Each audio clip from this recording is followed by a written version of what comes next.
Hello everybody out on YouTube land. Once again, Quadzilla here. I am going to go through a walkthrough on my 2013 RZR800S, and we are going to do a post-trip inspection, cleanup, and then we're going to inspect it once again to just check everything out and make sure everything still looks good. And then I can go over a few other improvements I've done to it too, so stay tuned. Okay, what we're going to be doing is we're going to give it a look over here. I have not pressure washed this or anything yet. We're going to be looking for fluids, staining in mud, anything like that that's obvious before we pressure wash it. So, I always come up here, take a good look at like my differentials, make sure my seals and stuff are good there. Look on the back side of my wheels, looking for like grease balled up or anything like that. Give the tire a rock back and forth. I don't see nothing. Joints are looking good there. I can look at my radiator hoses, see if I see any wetness on my radiator hoses, and I do not. Now we'll go back here to the other side. I'm going to do the same thing here. I'm going to be looking in there at my diff, seeing if I see fluid. I don't see any staining. Joints are looking good. I'm going to look down here, the back. That's all looking good. I don't see any grease really balled up or anything like that. All right, now I'm going to come up and I'll pop the hood off.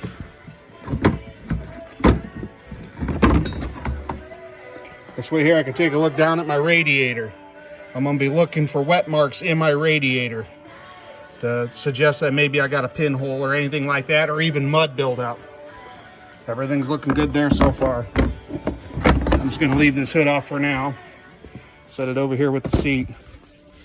All right, I got the inside inspection cover off behind the seat. I took the seats out because I had a fan issue, as we were talking about how I was having some overheating issues on the trail. And I did some research, and this little guy right here is a circuit breaker. That is the circuit breaker for your fan. And if that gets wet or gets submerged, they'll act up. Well, down there, as wet as it was, I'm sure it was getting wet and I'm sure it was getting submerged. So what we're gonna do is I'll shoot a separate video on this. We're gonna take that loose and disconnect it. We're gonna extend the wires that went to it and seal them up. And we're gonna bring it and mount it up here by the PCM and by the tuner to make sure it's up out of the way. This is normal, what you're seeing here. That is a rubber wrap for high voltage electricity. That's what I wrapped my wires to the winch in. I changed my electrical up, so that's why I got two holes here in the dash. I gotta plug those, but I ended up going with a different one because all my relays did go bad. Anyways, back to the pre-wash inspection. We're gonna do the same thing back here. As you can see, I got crap everywhere along this motor. We want to get all of that stuff out of there. But in the meantime, we're looking for wet spots, oil marks.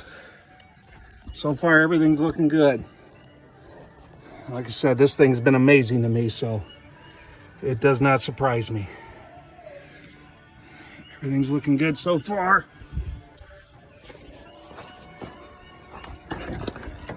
Same thing here. I'm not seeing any wet marks, but boy, you can see that mud caked up on everything. West Virginia, you might want to bring a dump truck to my house so you can get some of your dirt back. All right. Yep, and I don't see anything that stands out that I'm having issues with leakage. So, that being said, I'm going to step off here. I'm going to get this pressure washed, and then we'll come back after I have it washed. Alrighty, YouTube, we are back. I've got her washed off fairly decent. It looks like, of course, being it's Illinois, as soon as somebody breaks out a pressure washer, it's going to rain. So it's darkened up like it's about to pour here in a few minutes. But we're still going to go over a quick inspection here. And we kind of reviewed some of it earlier with looking for the oil marks and stuff. So now at this point, we're going to come through And like I said, this is the inspections I do. I'm gonna just do a quick visual inspection. Is anything loose? Anything ready to fall off? Caps on, caps on.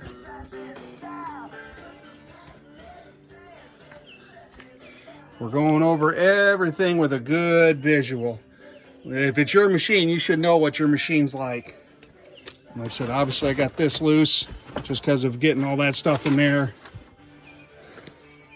I don't see anything hanging down other than my whip here, but I had to do that to get it in the back of my toy hauler. It wouldn't quite clear the door with the spare tire on it and the whips. I had to have a gentleman hold the other whip down because I couldn't get it to pop loose because it's packed with mud. So I think I'm going to be taking these and cutting these off. I'm going to figure out somewhere to mount them that they don't get so much mud. All right, same thing. We're going to start looking under here. Do we see anything hanging down?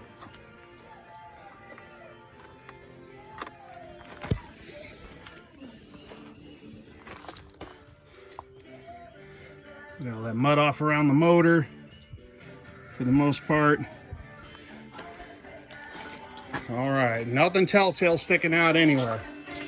So we'll come back here to the driver's side. We're gonna go through and I'm gonna start rocking this back and forth. I'm gonna be looking at those A-arms.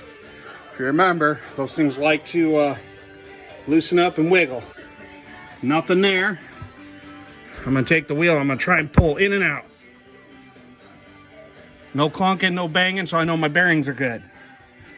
So now I'm gonna come up to this axle. Do I have very much play? There's a little bit, as you can see. Maybe. That's normal play. Now, if those can flop around and smack your A-arms, then you either got a bearing out in your front diff or your axle's worn out. Whenever you take these axles out, go to put them in, cake them with the anti-seize, or if you don't have anti-seize, use grease, but you got to cake them with it because those things are going to naturally bounce in there and it'll cause them to wear. Shocks are nice and tight. Tie rod ends are good. We're going to go here to the back now. We're going to do the same thing back here.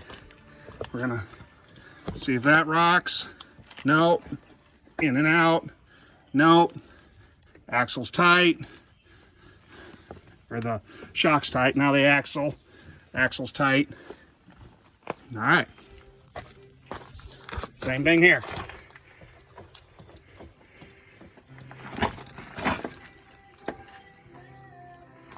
Nothing there.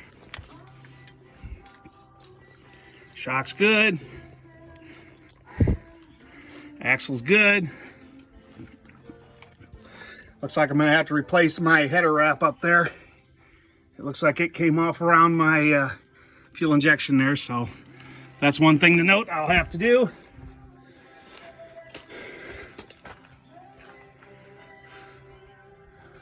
I gotta check this.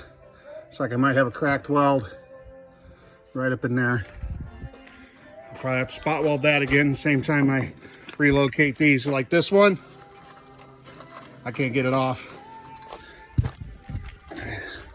It's packed full of mud inside there. So, like I said, I'm probably gonna cut these off and figure out somewhere to mount them back here on this. Like maybe here above the taillight, put the bracket on there where they're coming off the back or something. All right, and back up here to the front. Rocking her back and forth. We're looking up there for movement, no movement. Axles, again, slight play. Nothing, well, that one's borderline to me. That's pretty common, but this is a brand new axle, so if that one gets much more play, I know it's not the axle and it's inside the housing. But that one isn't horrible. I've had them so bad they were bouncing and smacking the A-arm, so I just rebuilt this whole front end last year. But yeah, that's gonna be something to keep an eye on. All right. So then the next thing I'll end up doing, which I don't need to record, is I'll end up checking filters and checking my fluid levels.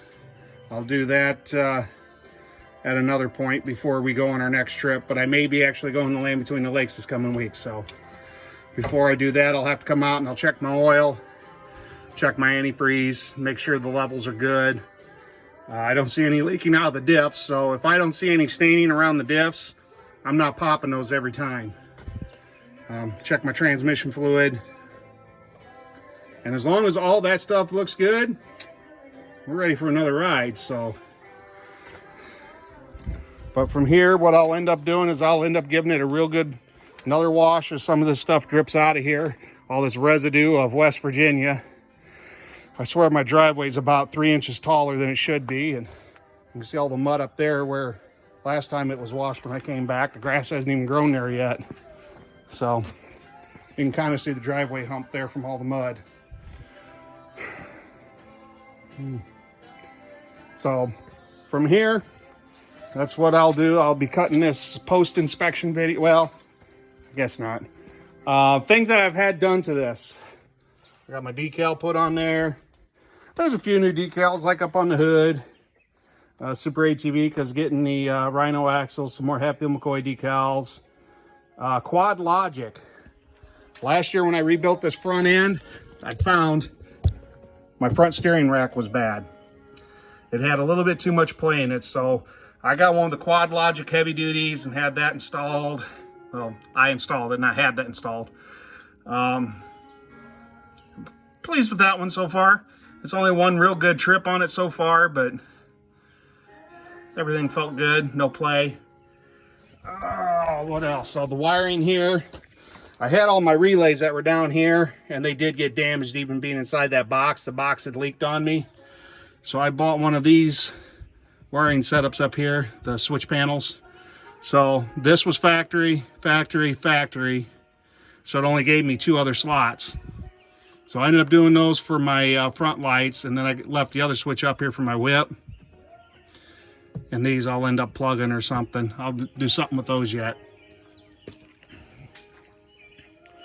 What else have I done? Other than spending all that money on the front end, new tail lights. I ended up installing brand new tail lights. I did buy a brand new brake switch with the factory wiring that, because this didn't have it on it when I bought it, and I had bypassed it and just used some crimp connectors, but it was messing up on me out there too from all the mud and all the water to where this thing wouldn't start. So I was able to unplug it and I spliced those wires together and it fired right up. So I don't know if I'm gonna ever hook it back up again, so this thing may never have brake lights come on it, because whatever design that is Polaris did, not a very good design, amongst other things. Don't get me wrong, I absolutely love my RZR800. Sometimes I'm wondering if I really should have bought that, especially with all the overheating problems I had, when this thing's been so damn good to me. I mean, the wear and tear, we're at just shy of 5,300 miles on this thing now. I want to say, let's look at the odometer, it might be 52 and change.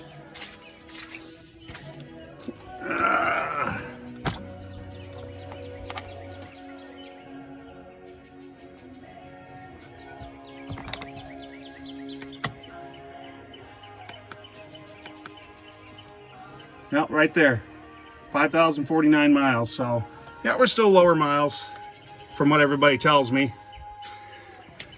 Laughing that I'm saying I got 5,000 miles on it. In Illinois, that's a lot. When I hit my head, if you watch the videos, there's one of them on India Ridge, I smacked my head and gave myself a concussion. Well, I'm 6'3", and the lady that owned this was only 5 foot and change. But this cage, factory, probably would have been up another 6-8 inches, because matter of fact, over there is still a factory cage. But you can see they got crossbar webbing up here, even strapped in. If I barely lean my head forward, I'll get in between these, and then it's like playing pinball. I went over that bump and it was just like bam, bam, bam, bam, bam. I got big marks on the top of my helmet and it was instant migraine. So who knows? I'll keep that cage I'll just have to figure out something a little different and make sure I'm not whacking my head anymore. Lord knows I don't need to be smacked in the head more than I already am. But Super Dave's bushings have been outstanding. I haven't had any issue out of anything from those bushings, so shout out to Super Dave's. Even though I'm not sponsored by them, great job, guys. Great product.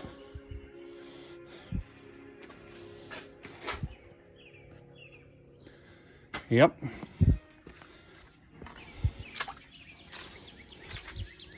Once again, nice razor. And you've seen the videos. It's not a trailer queen. And I tell you what, the more and more I operate one of these, and I've had this now for 8 years, I still love it. Quadzilla out.